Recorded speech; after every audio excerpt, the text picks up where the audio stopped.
Returning ఆఫీసర్గా ప్రపంచంలోనే ఒక పెద్ద రాజకీయ పార్టీ 14 కోట్ల సభ్యత్వము 10 లక్షల పై చిలుకు పోలింగ్ బూత్లో కమిటీల నియామకం దాదాపు ఈ పార్టీకి 7 లక్షల బూత్లో కమిటీలు పూర్తి చేసుకున్నాం 18,000 పై చిలుకు మండల కమిటీలు 15,000 పైగా విజయవంతంగా ఆ మండల కమిటీల ఎన్నికలు కూడా నిర్వహించాను 1000 పై చిలుకు జిల్లా కమిటీలు ఉన్నాయి అధ్యక్షుల ఎన్నిక దాదాపు 900 జిల్లాల్లో కూడా అధ్యక్షుల ఎన్నికలు జరిగిపోయింది సంస్థాగతంగా 37 రాష్ట్రాల్లో బీజేపీ అధ్యక్షుల నియామకం జరగాలి ఈ రోజు వరకు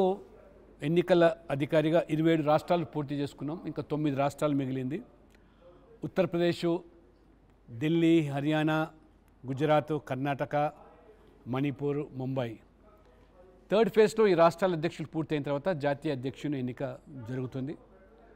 జాతీయ అధ్యక్షుని ఎన్నిక బీజేపీలో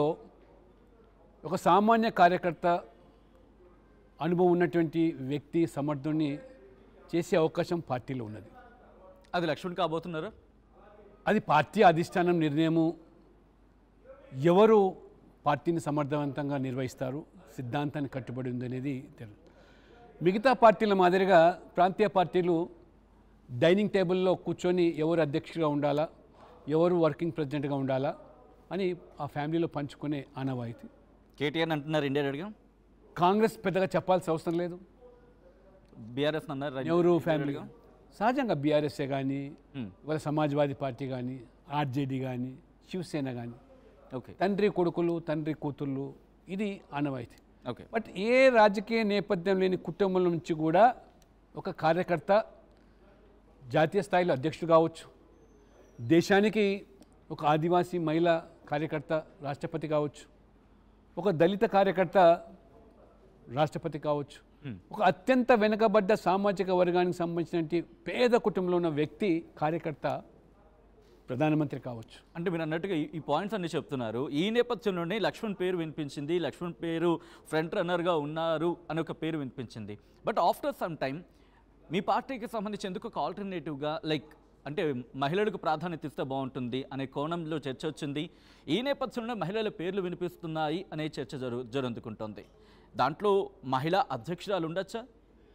మరి ముఖ్యంగా ఆ పేర్ల గురించి కూడా నేను ప్రస్తావించాలనుకుంటున్నాను పురంధేశ్వరి పేరు వినిపిస్తోంది అలాగే ఆర్థిక శాఖ మంత్రి నిర్మలా సీతారామన్ పేరు వినిపిస్తోంది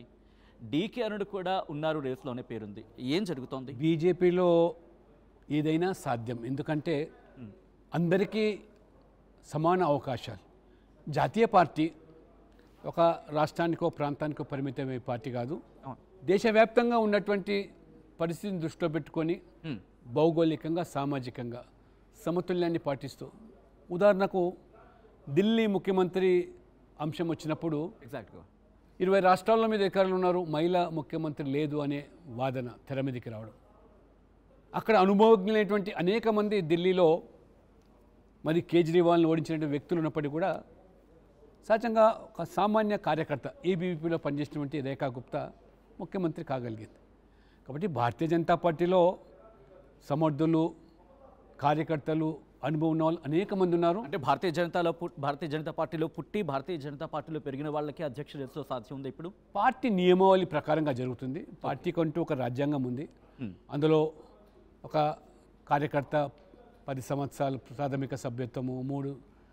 పర్యాయాలు క్రియాశీలక సభ్యత్వం ఇవన్నీ కూడా కొన్ని గైడ్లైన్స్ ఉన్నాయి ఆ రాజ్యాంగానికి నియమావళికి లోబడే ఎన్నిక ప్రక్రియ జరుగుతుంది ఖచ్చితంగా ఎవరు జరిగినా బీజేపీలో సమిష్టి నాయకత్వం సమిష్టి నిర్ణయం మేరకు పార్టీ అంటే మీరు అంటున్న లెక్కల ప్రకారం అయితే లక్ష్మణ్ లేకపోతే మహిళల విషయంలో వచ్చినప్పుడు నిర్మలా సీతారామన్ ఈ 2 పేర్లు అనుకోవాలా ఊహించడానికి వీల్లేదు పార్టీలో తెర మీదకి అనేక పేర్లు మీడియా సృష్టించవచ్చు మీడియాలో కథనాలు రావచ్చు బట్ పార్టీ అధిష్టానం అనేది అన్ని కోణాల నుంచి ఆలోచన చేసే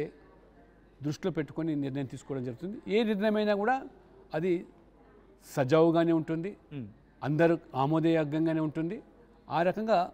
పార్టీని మోదీ గారి నాయకత్వంలో ఏ రకంగా ఇవాళ దేశం అభివృద్ధి దూసుకుపోతున్నదో పార్టీ కూడా అదే పంతాలో ఇది ఒక structured base party interesting cadre based party exact and mass following ఉన్న పార్టీ. ఇది ఒక బీజేపీకే సాధ్యం. అందుకనే BJP is a party with difference అంటాం మేము. ఎందుకంటే మిగతా పార్టీలకు భిన్నంగా ఉండేటువంటి పార్టీ కాబట్టి ఆ రకంగా భారతీయ జనతా పార్టీ ఆలోచన చేస్తుంది. ఇది అక్రాస్ ద డైనింగ్ టేబుల్లో కూర్చొని తీసుకునే నిర్ణయం. 14 కోట్ల మంది సభ్యుల మనోభావాలను పరిగణలోకి తీసుకొని పోలింగ్ బూత్, మండల కమిటీ, జిల్లా కమిటీ, రాష్ట్ర కమిటీలు ఇవన్నీ కూడా